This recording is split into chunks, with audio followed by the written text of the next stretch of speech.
Rayongo, Tanlarguin, un pont sépare ces deux quartiers. Mais l'usure s'est installée et les saisons pluvieuses sont devenues des moments de calvaire pour les milliers d'usagers qui empruntent cette route. Ce mercredi 23 juillet 2025, une équipe de Faso Green TV s'est rendue sur les lieux pour constater de visu et recueillir les préoccupations des riverains. Le pont déjà fortement détérioré devient impraticable à la moindre goutte de pluie. C'est un reportage de Bernardine Ouedraogo et Mamadou Soari.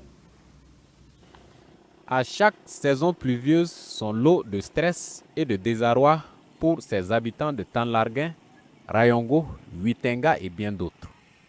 La raison, ce pont situé entre Tanlarguin et Rayongo.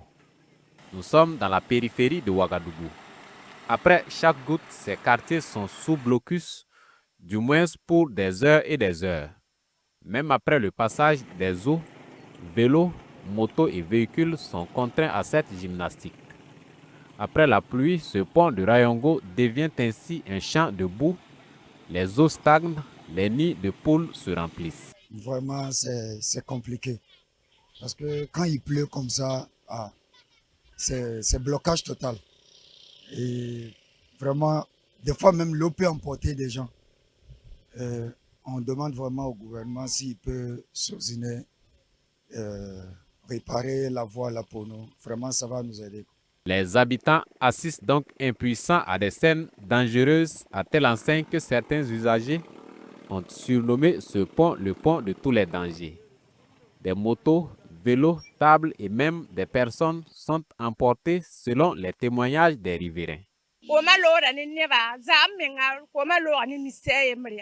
Nous vendons au bord de la voie et nous souffrons énormément. Hier, la pluie a emporté un jeune et son vélo. Nous avons sauvé le jeune, mais son vélo n'a pas été retrouvé. Nous souffrons et demandons de l'aide. Nous vendons ici juste pour pouvoir subvenir à nos besoins et avec la pluie d'hier, c'était très difficile de rejoindre nos maisons.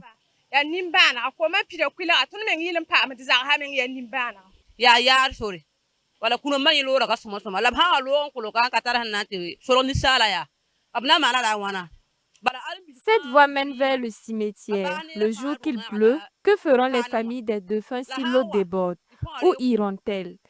Permettez aux familles d'accompagner leurs proches dans leur dernière demeure. C'est une voie beaucoup fréquentée et l'État doit jeter un coup d'œil à ce pont. Ce n'est pas agréable de voir des gens devant ce pont qui peinent à rejoindre leur concession. C'est vraiment triste.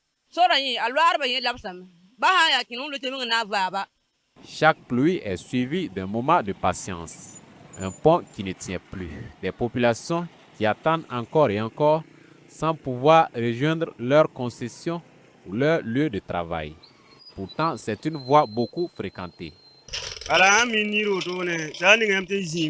Très souvent, il ne peut pas pleuvoir dans le quartier, mais l'eau monte au niveau du pont parce qu'il a plu ailleurs. Lorsqu'il commence à pleuvoir, chacun cherche à rentrer, même les commerçants. Ceux qui sont en ville ne peuvent plus rentrer et les deux côtés de la rive sont remplis de monde attendant de pouvoir traverser.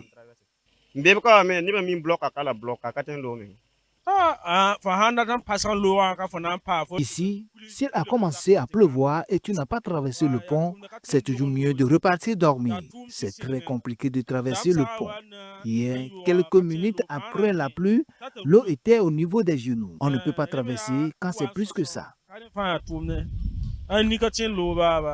Ces habitants plaident pour la réhabilitation du pont avec des balustrades plus solides, suffisamment hautes pour faciliter l'écoulement des eaux.